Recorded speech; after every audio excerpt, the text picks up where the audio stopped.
The crucial conversation you're about to witness took place between a husband and wife regarding one another's children in a blended family situation. The conversations that had taken place previously resulted in either one of the parents becoming silent or angry, or the other feeling attacked and emotional.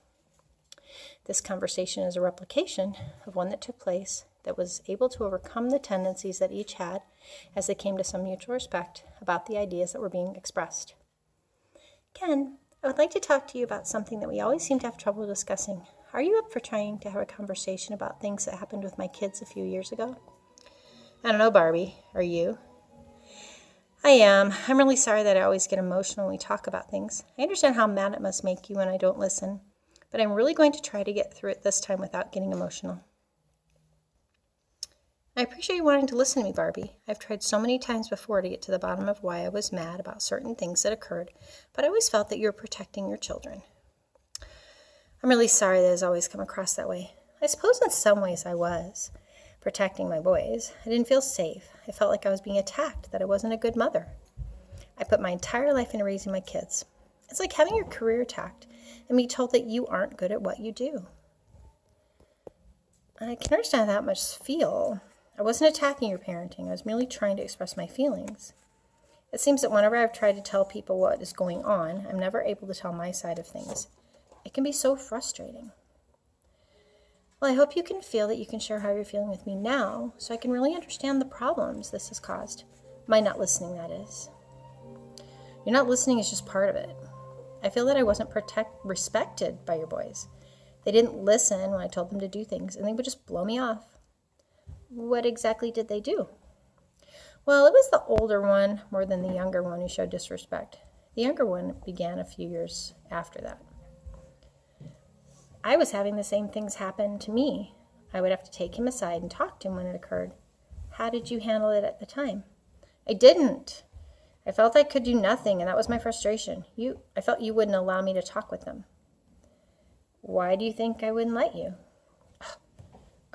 Because you talked to someone who said that you should parent yours and I should parent mine. And you disagreed with that? Yes, I did. I thought I should be able to parent my kids in my home. Did you think I should be able to parent the kids in my house too? Of course you should be able to. Now you're going to tell me that you never felt like it was your home. Okay, I admit I was thinking that, but I wasn't going to say it because I don't want you to get angry. I want to get to the bottom of what they did and how we can move forward in the future. I appreciate that. You're welcome. And you're right. I do want to tell you all the reasons that made me so mad so we can move forward. One reason is that I don't want our children, the little ones we have, to go through the same thing. I want to know that we can work together and raise them together. I agree with you because that's what I want for us. Would it help if I assured you that I want the same and that I think it's important for both of us to raise our little ones together and talk about things we want for them and expect of them? It really would, thanks. And I know that we both want the same things for them.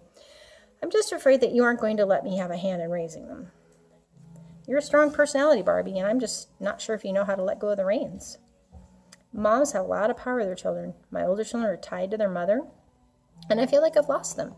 They don't confide in me. They don't come over to see me when they're in town, and they're only a mile away when they visit her. I can understand how painful that must be. You put a lot of time into teaching and raising them. You never left them. Do you feel like they abandoned you in some way? Okay, I don't know how this turned into a conversation about how I'm feeling abandoned by my kids. I still want to talk about what your boys did. I'm sorry if I hijacked the conversation. Please explain more to me. I really can't believe that you're listening to all this and actually engaging with me. It seems like we've made some real progress talking about this topic. Well, I told you yesterday that I was really mad because your boys would be on the TV and video games, and I wanted to have it for free when I wanted to be down there to play guitar or watch what I wanted to, a football game or something. You mentioned that I could have brought it up in a group discussion with all the kids and planned times. The TV would be free for my use. And a schedule for everyone else in the family. That would have been a good idea. I wish I'd done that. I'm really sorry that you never felt you could talk about anything and that it caused you to stay silent about so many things. I know I explained to you why I did what I did, but I'm sorry that it caused you so many problems. It wasn't fair of me not to consider what you were going through. We really should have talked about it before we took any action or advice from others, or rather before I did.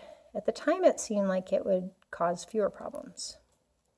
I agree, it would have been nice if we consulted one another before we took others' advice, and I'm sorry that I didn't fully understand your reasons for doing it, or how things had affected you that caused you to do it.